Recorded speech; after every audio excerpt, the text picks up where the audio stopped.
De volta para casa, depois do susto com o incêndio no sul do estado, moradores vizinhos da fábrica atingida começaram a retornar para as residências. Um vento preto, que nunca vi uma coisa daquela. A senhora ficou com medo? Quem?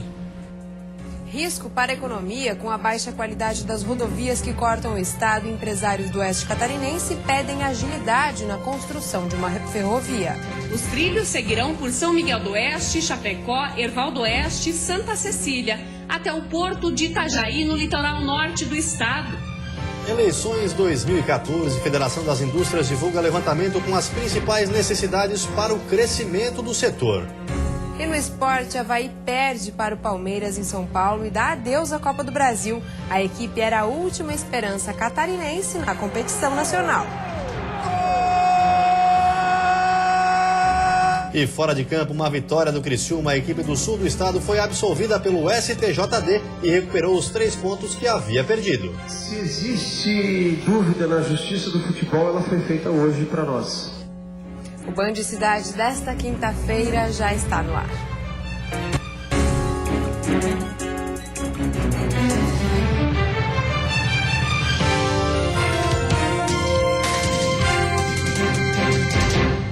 Olá, boa noite. Olá, boa noite. Em Braço do Norte, no sul do estado, os bombeiros começaram a perícia no galpão da empresa que pegou fogo. Ontem, durante um incêndio por segurança, 3 casas chegaram a ser interditadas. Após o susto, o cenário hoje dava a dimensão dos estragos. Cerca de 50 toneladas de poliuretano foram rapidamente consumidos pelas chamas. Algumas paredes precisaram ser derrubadas para evitar que desabassem. Foi um vizinho quem retirou às pressas Dona Leonila de casa. A senhora, de 84 anos, pôde retornar apenas hoje. As janelas da residência permaneceram abertas durante todo o dia para tentar amenizar o cheiro da fumaça tóxica que ainda é forte no local. Um vento preto, que nunca vi uma coisa daquela. A senhora ficou com medo que estavam no local quando o fogo começou. Existe a possibilidade de que a causa do incêndio não seja identificada. É bem provável que não consigamos determinar, as causas do incêndio, visto que ontem foi necessária a utilização de uma escavadeira para a retirada da cobertura metálica que cedeu, e também da retirada de parte do material, para nós conseguirmos, através do rescaldo, cessar totalmente o incêndio, extinguir totalmente o incêndio e também cessar com a fumaça. Ainda ontem, o gestor da empresa conversou com a nossa equipe e contou o que os funcionários haviam presenciado. Ele estava localizado logo fora do armazém e verificou algumas faíscas nos fios e imediatamente ocorreu o incêndio. Um bombeiro foi hospitalizado devido à desidratação. Ele foi medicado e recebeu alta logo em seguida. Mais de 40 profissionais trabalharam para conter as chamas, o que levou cerca de 9 horas. A fumaça densa podia ser vista a cerca de 20 quilômetros do galpão. Ao todo, 3 casas chegaram a ser interditadas e a rodovia SC-108 teve o trânsito bloqueado. Este foi o maior incêndio registrado na história do município de Braço do Norte. A Lei Maria da Penha completa hoje 8 anos e é graças aos avanços ao longo dos anos que cada vez mais mulheres estão conseguindo proteção. Santa Catarina, segundo dados da Coordenadoria Estadual da Mulher, está na 23ª posição entre os estados com mais mortes de mulheres no país. Os dados poderiam ser ainda mais alarmantes, não fosse pela existência da Lei Maria da Penha, que completa hoje 8 anos. A evolução na lei permite a prisão preventiva ou em flagrante dos agressores, além de medidas protetivas em favor da mulher. Desde 2012, em casos mais graves, não há necessidade da vítima querer representar contra o agressor para que o Ministério Público possa dar início à ação penal. Entre os principais crimes praticados contra a mulher estão ameaça, difamação e lesão corporal. Só na Delegacia de Proteção à Mulher de Joaçaba, instaurada há 7 meses, 270 casos envolvendo a Lei Maria da Penha foram registrados. De acordo com o delegado, as estatísticas comprovam a importância do amparo oferecido pela lei. O que ocorria antigamente, talvez existia até tal crime, mas a vítima tinha medo de buscar esse auxílio, Agora, com o surgimento dessa lei, possibilitou agora que ela tivesse mais segurança de procurar a delegacia, né? Existe agora N órgãos, né, que dão apoio para essas mulheres, inclusive na delegacia nós temos aí atendimento psicológico, né, tem um atendimento mais fechado, né, possibilitando então que ela tenha mais preservado essas agressões. Para fazer uma denúncia, a mulher pode comparecer à delegacia e registrar boletim de ocorrência, ou ainda ligar para os números 181 do Disque Denúncia e 190 da Polícia Militar. Mão de obra qualificada dentro do presídio. Em São Pedro de Alcântara, 400 detentos trabalham para 5 empresas. Atrás dessas grades, a vida não é fácil. Por diferentes motivos, eles caem aqui e veem suas vidas virar de ponta cabeça. O crime não compensa, não vale a pena ser criminoso, não vale a pena traficar, não vale a pena roubar. Marcelo é detento da penitenciária de São Pedro de Alcântara. Tem 31 anos e está preso há praticamente 8. Por cometer crimes como furto, porte ilegal de arma e latrocínio, foi condenado a 63 anos de prisão. Achou que a vida tinha acabado, mas através de projetos como esse, ele ganhou uma nova chance. Aqui os detentos trabalham, estudam e fazem cursos profissionalizantes. O bom comportamento no presídio é fundamental para ter a oportunidade. Requisitos objetivos e subjetivos. Requisito objetivo, o tempo de cumprimento de pena. Requisito subjetivo, o comportamento e o perfil do interno. Atualmente, 5 empresas possuem unidades de produção dentro da penitenciária e empregam quase 400 presos. Até outubro, serão 12 empresas e mais de 800 detentos trabalhando. O trabalho feito pelos detentos é remunerado e o valor é enviado para uma conta administrada pela família. Além de ajudar os familiares, para eles o mais importante é reduzir o tempo que vão ficar aqui. A cada 3 dias trabalhados, eles reduzem 1 no total da pena. Para o Marcelo, significou muito. Ele trabalhou durante quase 7 anos, dos 8 que ficou preso.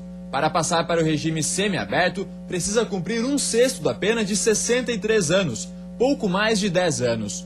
Por conta do trabalho, reduziu 2 anos e deve mudar de regime em alguns meses. Eu não sei o que vai ser depois dessas muralhas, né? A gente tem uma visão muito curta do que a gente vai viver ali fora. Eu tenho planos, tenho sonhos, né? Que eu vou vivê-los, vou em busca deles. E estar inserido no trabalho hoje para mim é fundamental para que eu conquiste cada sonho que eu tenho, cada plano. Para a empresa também há muitos benefícios, tanto do lado financeiro quanto do social. O trabalho feito pelos detentos para essa empresa era feito em São Paulo e gerava custos muito maiores de mão de obra e logística, fora o tempo gasto. Agora tudo é feito muito próximo e com a mesma qualidade. A curva de aprendizado deles foi muito rápida. A gente precisou treinar, claro, a gente deu todo o apoio em relação ao material de proteção, a ferramenta de trabalho. Em 2 semanas estavam já desempenhando da mesma forma que o nosso pessoal aqui. E a seguir, dificuldade logística. Com rodovias em péssimas condições, autoridades pedem construção de ferrovia para escoar a produção. E ainda estudantes sem aula. A escola é interditada novamente pela Vigilância Sanitária em Joinville.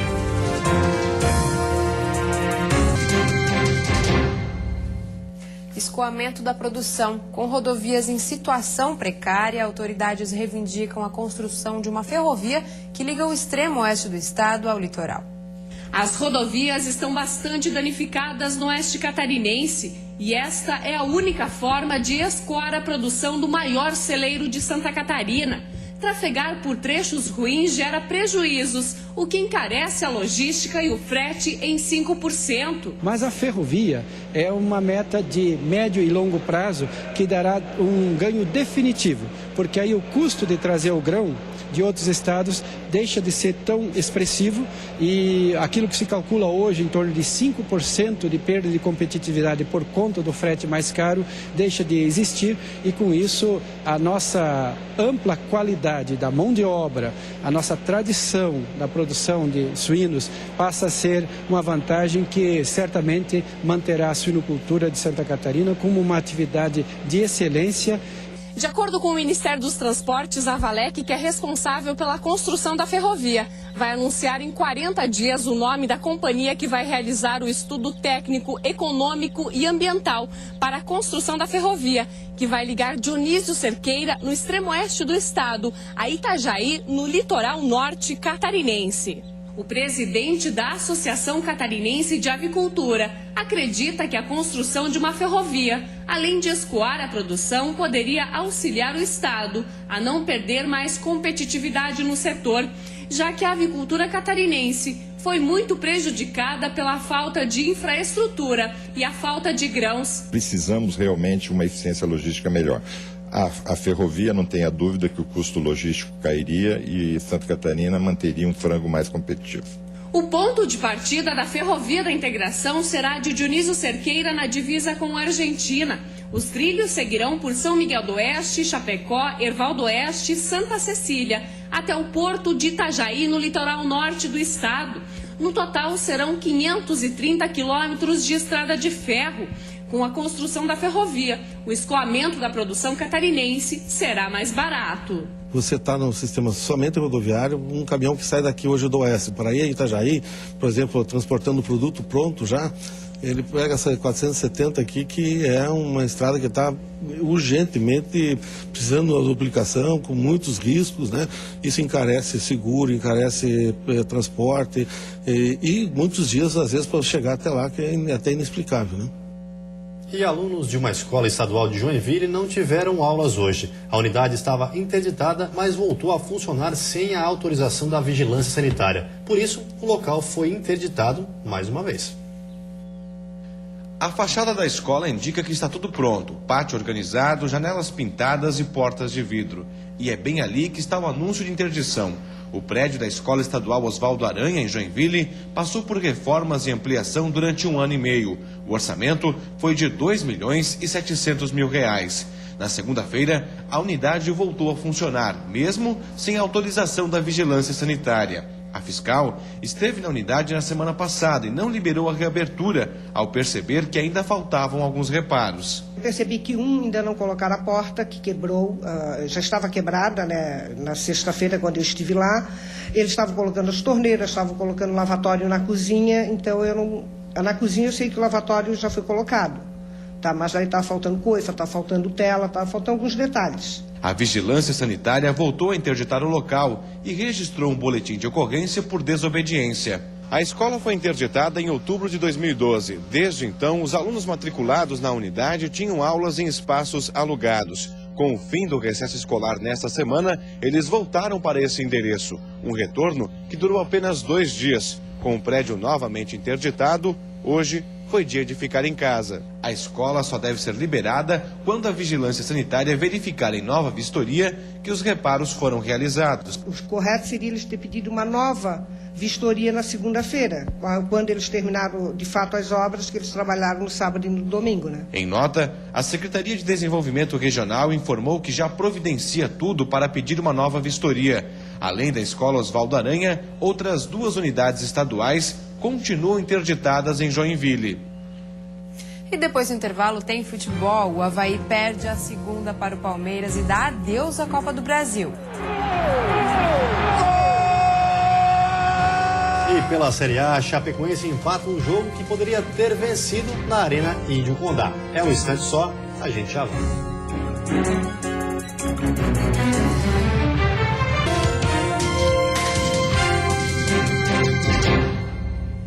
Futebol, o Avaí bem que tentou, mas não conseguiu reverter o resultado negativo da primeira partida e perdeu novamente para o Palmeiras, dando adeus à Copa do Brasil. O Leão da Ilha era a última esperança catarinense na competição, mas o time do técnico Geninho não conseguiu surpreender o Palmeiras no Pacaembu. No jogo de ida, 2-0 para os paulistas na ressacada. E o Leão teria que vencer por pelo menos 2 gols de diferença na capital paulista. Mas quem atacou mais foi o Palmeiras. E de tanto insistir, o gol saiu. O argentino Muche pegou uma sobra de primeira e chutou forte de fora da área, sem chance para o goleiro Wagner. E foi só. Com 3 gols em 2 jogos, o Palmeiras avança para as oitavas de final. A equipe de Florianópolis volta a se preocupar agora com a Série B do Campeonato Brasileiro. O próximo jogo é sábado, contra o Oeste, em Itápolis. E em jogo atrasado da Série A, a Chapecoense conseguiu mais um ponto na tabela, mas a vitória estava praticamente garantida. A partida era pela 10ª rodada do Campeonato Brasileiro. A Chapecoense tinha a vantagem de jogar em casa, mas em menos de 1 minuto de bola rolando, o Atlético assustou neste primeiro chute a gol, mas a bola foi para fora. A resposta do Verdão veio com o atacante Bruno Rangel. Fabinho Alves também mostrou qualidade durante a partida. Neste chute, André obrigou Danilo a fazer uma boa defesa. Mas foi nesta cobrança de escanteio que o zagueiro Jailton abriu o placar para os donos da casa. No segundo tempo, o Atlético chegou pressionando. Neste lance, Luan chutou para o gol, Danilo falhou, mas a bola bateu na trave. E nos acréscimos, depois de muita insistência dos visitantes, veio o balde de água fria. Leonardo Silva empatou a partida. Fim de jogo na Arena Condá, Chapecoense 1, Atlético Mineiro também 1. O jogo hoje foi um jogo intenso, movimentado, corrido. E como eu falei antes, é uma excelente equipe e ela às vezes te joga pela qualidade do adversário, ela faz tu jogar um pouco mais atrás, um pouco mais com cuidado, um pouco mais com segurança. E foi o que a gente fez. E então a gente sai daqui um pouco chateado com o resultado, mas satisfeito com a atuação, a obediência tática dos atletas. E ainda assim nós pecamos um pouquinho nas finalizações, poderíamos até ter virado o placar. Mas de qualquer forma, o goleiro também teve uma atuação excelente, e eles também com 3 volantes fechados, dificultaram muito e estão tendo bons resultados aqui justamente por esse posicionamento tático. E uma boa notícia para o Criciúma. O clube recuperou definitivamente os 3 pontos que havia perdido pela escalação irregular de um jogador. O Supremo Tribunal de Justiça Desportiva acatou hoje à tarde o recurso do Criciúma, que recorreu da decisão do dia 10 de junho. O clube do sul do estado alegou que foi induzido ao erro ao ter escalado o jogador Cristiano. De acordo com o departamento jurídico, os registros da CBF não apontavam nenhuma punição que o jogador teria que cumprir e por isso foi escalado. Com isso, o Tigre subiu para a 13ª posição com 15 pontos. Se existe dúvida na justiça do futebol, ela foi feita hoje para nós. Eu passei agora no vestiário dando informação para os atletas. É uma felicidade só como isso contagiou. Eu vi a expressão do próprio Cristiano, do próprio alívio, da vontade. Isso tira um peso, é muito grande, porque é muito ruim quando você conquista esses pontos dentro de campo e acaba perdendo da forma que talvez pudesse ter sido perdido, né? E a diretoria do Criciúma também anunciou hoje à tarde o desligamento do zagueiro argentino Escudeiro. Ele não quis renovar com o clube porque não concordou com a multa anunciada pela diretoria em consequência da expulsão no jogo contra o Vitória. E a seguir, Herbário da Serra Catarinense ganha reconhecimento internacional. E ainda carta aos candidatos. Fiesc elabora relatório com as necessidades para a indústria no estado.